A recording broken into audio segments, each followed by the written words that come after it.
तो आज के हमारे एपिसोड की जो स्टार्टिंग होती है वो वहीं से होती है जहां से हमारा पिछला एपिसोड खत्म हुआ था। नंबर 1 वहां पर अपने लोगों से बात कर ही रहा होता है, तभी कोई साइड से उससे कहता है क्या बात है, काफी ज्यादा लंबा समय हो गया है मिले हुए। जो सुनकर हम देखते हैं नंबर 1 जैसे उस तरफ मुड़ के देखता है तो वो देखता है कि वहाँ पर बेस्योक होता है जो कि उन्हीं लोगों की तरफ आगे बढ़ रहा होता है, जिसे देखकर नंबर 1 कहता है कि हेवनली डिमन स्क्वाड का लीडर यहाँ पर क्या कर रहा है। बेस्योक कहता है कि मैंने बिल्कुल भी उम्मीद नहीं किया था कि मुझे स्लोटर पैलेस के इतने सारे लोग यहाँ पर देखने को मिलेंगे। देखने से ऐसा लगता है कि स्लोटर पैलेस में कुछ बड़ा हुआ है। जो सुनकर नंबर 1 कहता है कि हकीकत तुम किसके बारे में बात कर रहे हो। जो सुनकर बेस्योक बताता है कि मैंने सुना है कि तुम यहाँ पर टियर ग्रीक विलेज के जितने भी लोग आए हैं तुम उन सभी लोगों की तलाशी कर रहे हो और मैं कुछ ही टाइम पहले वहाँ से आया हूँ, तो मैं नहीं चाहता हूँ हमारे बीच में कोई भी मिसअंडरस्टैंडिंग हो, इसलिए मैं तुम्हारी मदद करना चाहता हूँ। जो सुनकर नंबर 1 कहता है इस मामले से तुम्हारा कोई भी लेना देना नहीं है, ये स्लोटर पैलेस का मामला है, तो मैं उम्मीद करता हूँ कि तुम इससे दूर ही रहोगे। बेस्योक कहता है कि हाँ पहले तो मैंने ऐसा ही सोचा था, लेकिन जब मैं भी वहीं से आया हूँ तो मैं नहीं चाहता हूँ कि इस चीज की वजह से हमारे बीच में कोई प्रॉब्लम हो। जो सुनकर नंबर 1 अपने मन के अंदर सोच रहा होता है कि हमने ब्लैक सन का पता लगाने के लिए ब्लड फायर रेड का इस्तेमाल किया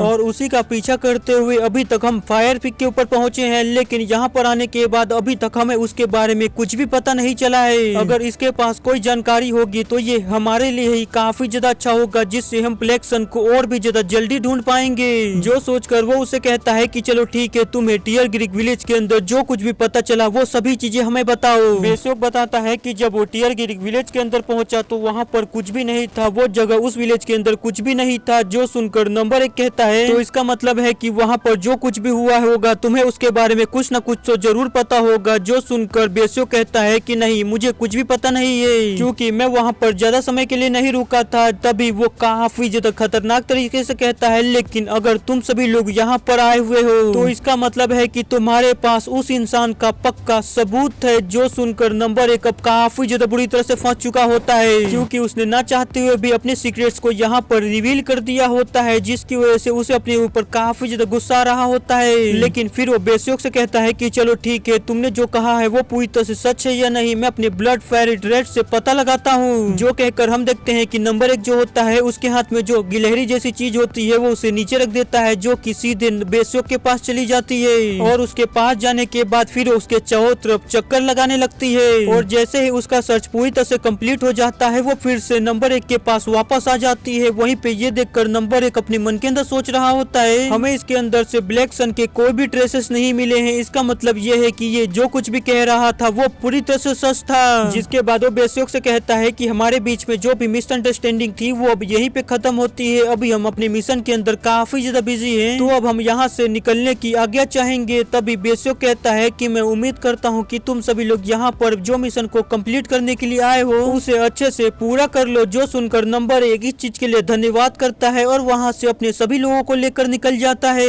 उन सभी लोगों के वहाँ से चले जाने के बाद हम देखते हैं कि बेस्योक के चेहरे के ऊपर एक काफी ज्यादा खतरनाक सी स्माइल आ जाती है। तभी बेस्योक अपने मन के अंदर सोचता है जो इंसान भी डिमोनिक कल के अंदर कुछ समय से रह रहा है उन सभी लोगों को ये बात पता है कि slaughter palace blood ferret red का इस्तेमाल करता है किसी भी इंसान का पता लगाने के लिए, इसलिए जितने भी सबूत थे मैंने उसे पहले ही मिटा दिया। लेकिन इन सभी बेवकूफों को कुछ भी नहीं पता है, हालांकि उस लड़की को भी इसके बारे में कुछ भी नहीं पता होगा। और यहीं पे हमारा सीन शिफ्ट होता है, हमें फिर से उसी होटल का सीन दिखाया जाता है जहाँ पर हम येन को देखते हैं, जिससे कोई कहता है कि काफी ज्यादा लंबा समय हो गया आपसे मिले हुए मिस येन। जो सुनकर येन जैसे ही उस तरफ देखती है तो वो देखती है कि वहाँ पर नंबर 1 होता है, जिसे देखकर मिस येन कहती है कि हकीकत तुम यहाँ पर क्या करने के लिए आए हुए हो। लेकिन नंबर 1 यहाँ पर कोई भी जवाब नहीं देता है और फिर से अपने उस जानवर को नीचे उतारता है और मिस येन की तरफ भेज देता है, जो कि सीधे मिस येन के पास जाता है और उसे भी स्मेल करने लगता है। लेकिन तभी उसे मिस येन के पास कुछ महसूस होता है, जो महसूस होता ही हम देखते हैं कि उसके जो एक्सप्रेशन होते हैं वो पूरी तरह से बदल जाते हैं और वो वहाँ पर काफी ज्यादा गुस्सा हो जाता है, जो देखकर तो येन भी एक पल के लिए काफी ज्यादा सरप्राइज हो जाती है। तभी हमें मिस येन के हाथों के अंदर किसी चीज को दिखाया जाता है और इसी चीज को देखकर वो इतना ज्यादा गुस्सा हुआ होता है। और तभी यहाँ पर हमें बेस्योक की आवाज आती है, जो कि बताता है कि मिस येन ने जो एसेसरी उठाई है उसे इसके बारे में नहीं पता है कि उसके अंदर किलिंग के ट्रेसेस है जो कि स्लोटर पैलेस के अंदर हुए थे। और तभी हम नंबर 1 को देखते हैं, जो कि काफी ज्यादा गुस्से में कहता है कि हमें उस इंसान के बारे में पता लगाना है जो कि ब्लैक फ्लेम की एनर्जी को पोजेस करता है। और पैलेस मास्टर ने हमें एक ऑर्डर दिया है कि उसके साथ जितने भी जुड़े हुए लोग हैं मैं उन सभी सभी लोगों को मार डालूं, चाहे वो जो कोई भी हो।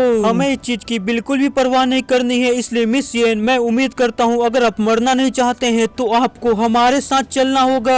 जो सुनकर येन कहती है कि आखिरकार तुम यहाँ पर ये क्या बकवास किए जा रहे हो, मुझे इसके बारे में कुछ भी नहीं पता है। और येन के ऐसा ही कहते हैं हमारा सीन शिफ्ट होता है। हम बेसियो को देखते हैं जो कि कह रहा होता है कि जैसे ही वो कमीने येन को मार डालेंगे तो स्वॉर्ड पिलर पैलेस और स्लोटर पैलेस दोनों के बीच में एक वॉर स्टार्ट हो जाएगी और वो दोनों ही एक दूसरे को खत्म कर देंगे। यही कहकर हम देखते हैं कि बेसियोक वहाँ पर बिल्कुल पागलों की तरह काफी ज्यादा जोर जोर से हंसने लगा होता है। और यहीं पे हमारा सीन फिर से येन पे आता है जो कि काफी ज्यादा गुस्सा करते हुए कह रही होती है कि मुझे लग रहा है कि तुम लोग यहाँ पर पागल हो चुके हो। क्या तुम सभी लोग यहाँ पर स्वॉर्ड पैलेस और स्लोटर पैलेस के बीच में एक वॉर को स्टार्ट करना चाह रहे हो जबकि हेवनली फेस्टिवल करीब आ रहा है। तुम्हें यह बात पता होनी चाहिए अगर तुम मेरे जैसे एक डायरेक्ट डिसेंडेंट को यहाँ पर कुछ भी करते हो तो इसका परिणाम काफी ज्यादा भारी हो सकता है। जो सुनकर नंबर 1 कहता है कि अगर ऐसी बात है तो हम तुम्हारे एक सबॉर्डिनेट को अपने साथ ले चलेंगे और अगर तुम्हारे पास कोई भी नहीं है तो तुम्हारे लिए यही अच्छा होगा कि तुम चुपचाप हमारे साथ चलो। जो सुनकर मिस येन कहती है कि मैं तुम्हें यही एडवाइस दूंगी कि तुम्हें चुपचाप यहाँ से वापस लौट जाना चाहिए। जो सुनकर नंबर 1 कहता है मुझे लगता है कि तुम प्यार से नहीं मानोगी तो मुझे अब जबरदस्ती करनी होगी। जो कहकर वो अपने साथियों को ऑर्डर देता है कि जाओ और उसे बंदी बना लो। जो सुनते ही काफी सारे लोग येन की तरफ अटैक करने के लिए आगे बढ़ते हैं। जो देखकर मिस येन काफी जल्दी से वहाँ से बाहर निकलने की कोशिश करती है लेकिन तभी एक नाइफ से पीछे से उसके ऊपर अटैक हो जाता है जिस अटैक से वो बाल बाल बचती है। तभी वो काफी ज्यादा गुस्से में पीछे मुड़ती है और अपनी स्वॉर्ड से काफी सारे स्वॉर्ड स्लैशेस करती है और चिल्लाते हुए कह रही होती है कि आखिरकार तुम कमीनों की हिम्मत कैसे हुई पीछे से मेरे फेस के ऊपर अटैक करने की। जो देखकर नंबर 1 कहता है कि मुझे पहले ही पता है स्वॉर्ड मास्टर की बेटी से स्वॉर्ड फाइट करना पूरी तरह से यूजलेस है, ये हमारे किसी भी काम का नहीं है, इसलिए मैं चीज के लिए पहले से ही प्रिपेयर होकर आया था। तभी हम देखते हैं कि वो जो लोग होते हैं वो अपने पास से काफी सारी नाइफ निकाल कर दूर से ही मिस येन के ऊपर अटैक करते हैं। जो देखकर येन सोचती है कि यहाँ पर ये अच्छा नहीं हो रहा है, मुझे जितनी जल्दी हो सके यहाँ से बाहर निकलना होगा।